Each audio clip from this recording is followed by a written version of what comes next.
യുദ്ധം തുടരുന്നതിന്റെ ഇടയിലും അമേരിക്കയോട് തോൽവി സമ്മതിക്കണമെന്ന് ആവശ്യപ്പെടുകയാണ് ഇപ്പോൾ ഇറാൻ. ഹോർമുസ് കടലിടുക്ക് തുറക്കുന്നതും അടക്കുന്നതും ഇറാന്റെ നിയന്ത്രണത്തിലായിരിക്കും. തോൽവിയുടെ യാഥാർത്ഥ്യം അംഗീകരിക്കാതെ മിഥ്യാധാരണകളിൽ തുടർന്നാൽ ഇറാൻ ഉപരോധം തുടരും. ഇതായിരുന്നു ഇറാന്റെ ഉപവിദേശകാര്യമന്ത്രി കാസം ഗരീബാബാദി എക്സിൽ എഴുതിയത്. ഹോർമുസ് കടലിടുക്ക് ട്വിറ്ററിലൂടെയോ വിമാനവാഹിനി കപ്പലിലൂടെയോ അല്ലെങ്കിൽ പ്രസംഗങ്ങൾ നടത്തിയോ പിടിച്ചെടുക്കാൻ കഴിയില്ലെന്നും ഗരീബാബാദി വ്യക്തമാക്കിയിട്ടുണ്ട്. അമേരിക്കയുമായുള്ള ചർച്ചകൾ വീണ്ടും ആരംഭിക്കണമോ എന്ന കാര്യത്തിൽ ഇതുവരെ തീരുമാനം എടുത്തിട്ടില്ലെന്ന് ഇറാന്റെ വിദേശകാര്യമന്ത്രി അബ്ബാസ് അരാക്ചിയും പ്രതികരിച്ചു. യുദ്ധത്തിന് മുമ്പ് ലോകത്തെ എണ്ണയുടെ 1/5 കടന്നുപോയിരുന്ന ഹോർമുസ് കടലിടുക്കിലൂടെ വീണ്ടും കപ്പൽ ഗതാഗതം അനുവദിക്കണമെങ്കിൽ അമേരിക്ക ചില നിബന്ധനകൾ പാലിക്കണമെന്നും ഇറാനിയൻ വിദേശകാര്യമന്ത്രി പറഞ്ഞതായാണ് ഇറാനിയൻ മാധ്യമമായ ഷഹറാറ റിപ്പോർട്ട് ചെയ്യുന്നത്. അതേസമയം ഇറാനെ അമേരിക്കൻ പ്രസിഡന്റ് വിശേഷിപ്പിച്ചത് ദുഷ്ടരാജ്യം എന്നാണ്. യുദ്ധം തുടരുന്ന സാഹചര്യത്തിൽ ഇന്ധനവിലയിൽ ചെറിയ വർധനവ് സഹിക്കണമെന്നും ട്രംപ് അമേരിക്കക്കാരോട് ആവശ്യപ്പെട്ടു. ന്യൂയോർക്കിലെ ഗാർഡൻ സിറ്റിയിൽ വെള്ളിയാഴ്ച നടന്ന രാഷ്ട്രീയ റാലിയിൽ സംസാരിക്കുകയായിരുന്നു ഡൊണാൾഡ് ട്രംപ്. വളരെ ദുഷ്ടരായ ഒരു രാജ്യത്തിന്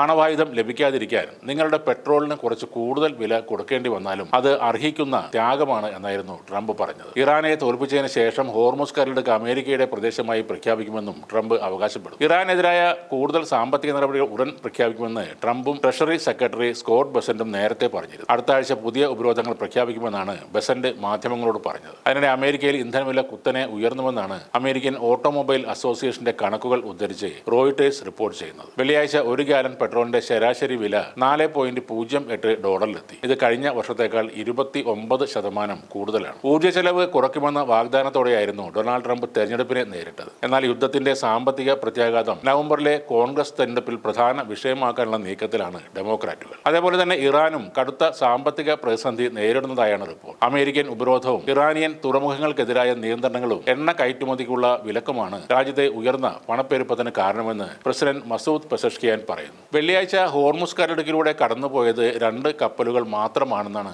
കപ്പൽ ഗതാഗത നിരീക്ഷണ സ്ഥാപനമായ ക്ലെപ്പറിന്റെ കണക്കുകൂട്ടലുകൾ വ്യക്തമാക്കുന്നത്. എന്നാൽ അവയിൽ ഒന്നിലും ക്രൂഡ് ഓയിൽ ചരക്കുകൾ അല്ലായിരുന്നു എന്നും പറയുന്നു. യുദ്ധത്തിന് മുമ്പ് ദിവസം തോറും 130-ൽ കൂടുതൽ കപ്പലുകളാണ് ഈ പാത ഉപയോഗിച്ചിരുന്നത്. ഇറാന്റെ അനുമതിയില്ലാതെ കടലിടുക്ക് കടക്കാൻ ശ്രമിക്കുന്ന കപ്പലുകൾക്ക് മിസൈൽ അല്ലെങ്കിൽ ഡ്രോൺ ആക്രമണ ഭീഷണി നിലനിൽക്കുന്നു എന്നാണ് റിപ്പോർട്ടുകൾ വ്യക്തമാക്കുന്നത്. ലോകത്തെ എണ്ണ കയറ്റുമതിയുടെ 1/5 കടന്നുപോകുന്ന തന്ത്രപ്രധാനമായ ഹോർമുസ് കടലിടുക്കിലൂടെയുള്ള കപ്പൽ ഗതാഗതം ഇതുവരെ പുനരാരംഭിക്കാത്ത പശ്ചാത്തലത്തിലാണ് ഈ 2 രാജ്യങ്ങളുടെയും പ്രതികരണങ്ങൾ. അതിനിടെ ഹോർമുസ് കടലിടുക്കിൽ ഇറാന്റെ പുതിയ ആക്രമണം ഇന്നലെ ഉണ്ടായിരുന്നു. ഒമാൻ തീരത്തിന് സമീപത്തുകൂടി കടന്നുപോകുകയായിരുന്ന യുണൈറ്റഡ് അറബ് എമിറേറ്റ്സിന്റെ ഉടമസ്ഥയിലുള്ള അൽവത്തൻ എന്ന എണ്ണക്കപ്പലിന് നേരെയാണ് ഇറാൻ ആക്രമണം നടത്തിയത്. ഇറാൻ നടത്തിയ ഈ മിസൈൽ ആക്രമണത്തിൽ UAE എണ്ണക്കപ്പലിന്റെ പുറം ഭാഗത്തിന് സാരമായ കേടുപാടുകൾ സംഭവിച്ചിട്ടുണ്ട്. എന്നാൽ കപ്പലിന് എത്രത്തോളം നാശനഷ്ടം വന്നിട്ടുണ്ടോ എന്നതിൽ കൃത്യമായ വിവരങ്ങൾ ഇതുവരെ പുറത്തു വന്നിട്ടില്ല. ഈ ആക്രമണം ഉണ്ടായെങ്കിലും കപ്പലിൽ ഉണ്ടായിരുന്ന ജീവനക്കാരെല്ലാവരും തന്നെ പരിക്കേൽക്കാതെ അത്ഭുതകരമായി രക്ഷപ്പെട്ടു എന്നാണ് റിപ്പോർട്ടുകൾ.